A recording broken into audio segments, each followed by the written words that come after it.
AIDS has become a fact of life for so many. It's hard to believe that this is a relatively new disease. One that caught medical science by surprise, and for the most part, is still winning. AIDS hit us in our blind spot. We weren't expecting a new disease, even though, in fact, there are always new diseases. It is their nature to evolve and emerge. And by the time we recognized what a calamity it was, it had already gotten out of control. And once any infectious killer gets out of control, the cost of fighting it, both in lives and resources, escalates rapidly. Something Ernest Darko knows all too well. As Botswana's drug treatment program starts its third year, he is still spending a lot of time on his cell phone. I've been calling to find out how the meetings went today regarding. And he's still searching for a way to break through the widespread resistance here to getting tested and treated. Some days you sort of say, I've had it. I just can't deal with this anymore. Have you been able to say what the problem is in terms of getting them back? It does get to you because you're trying to accomplish something that ultimately the whole world is looking at to see whether you'll be successful or not, and that lives are depending on. What keeps him going are people like Ma Ogani and her children. She's doing well. She's so much happier than she was when she was first coming. Great job. Fantastic. That's good. Seeing the improvement in her children's health, she finally decided to stop worrying about what others might say and signed herself up for the therapy. I saw a difference in my health after only 3 weeks. And the progress has continued to this day. Friends who saw me when I was at my worst still can't believe how much better I am now. I only wish I had started sooner. Maybe then I would be even healthier now than I am today. Word that Ma was doing better prompted a visit from her husband, who forced her into having unprotected sex. Now she's pregnant again. Is Ma Ogani destined, like so many others here, to raise yet another HIV-infected child? And what will be the fate of her country if it doesn't find a way to stop new infections or get those already positive into treatment?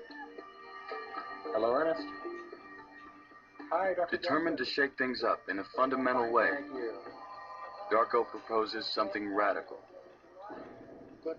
and wins support at the highest level of government. Is routine HIV testing.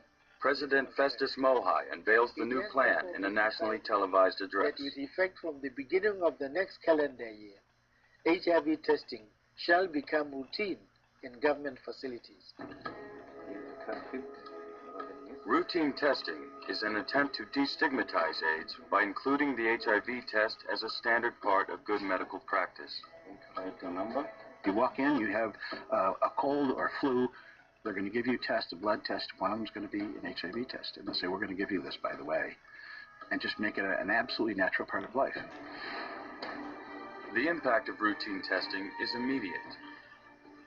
For starters, it gets people tested who might otherwise stay away for fear of raising their partner's suspicions.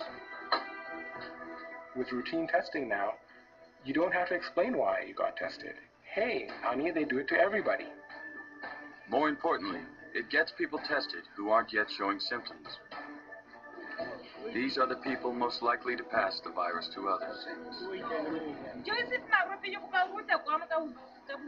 Almost overnight, routine testing transforms Botswana's battle against AIDS. Soon, the number of people showing up at clinics skyrockets. You're going to be taking 3 tablets. 4 tablets just once a day. That's 1 at 7 a.m. and 1 7 p.m. Okay. As enrollment grows, so does the evidence that those receiving the drugs are taking them faithfully. That's good news. Anything less could breed a resistant strain of the virus. The people there actually take their pills more religiously than the people in the U.S. and Europe. Not by a lot, but more. Then the following week, you take it 7 p.m. They're quite serious about this. They know that this is about their life. They know these drugs are saving their life. Every person who gets tested and signs up for drug therapy moves Botswana a little farther from the brink of disaster and buys the country a little time to find ways to address the harder and ultimately more important task of reducing the rate of new infections. Our goal should be to stop transmission of the virus. The problem with drugs is that we become so dependent on them that we forget about basic prevention. Preventing new infections is every country's ultimate goal, and for many, its ultimate failure, including, until recently, Botswana. But building an effective treatment program seems to have had an impact on prevention as well. For the first time since the outbreak began, the rate of new infections has fallen. What we've seen in Botswana and throughout Africa is that as long as AIDS was hopeless, people preferred not to think about it. You need hope to take action. And that's really the critical element to opening the doors for prevention. There's a new openness about HIV/AIDS in Botswana. These days, it's likely to emerge as a topic of conversation just about anywhere. My beautiful Marie. It's on the radio, where one of the nation's most popular soap operas has incorporated HIV into all of its storylines.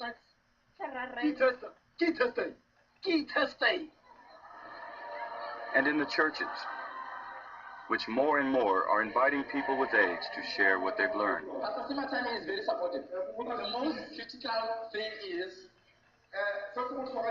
start to know your status now. Perhaps the strongest testimonial to Botswana's success is that 12 other African nations are now creating AIDS programs on Botswana's model. I think we've managed to actually do something very unique and very special. 3 years ago, there was nothing, and now every month, 1,000 new people are getting enrolled. And lives all over the country are being saved. Free, thanks to the medications Ma's been taking.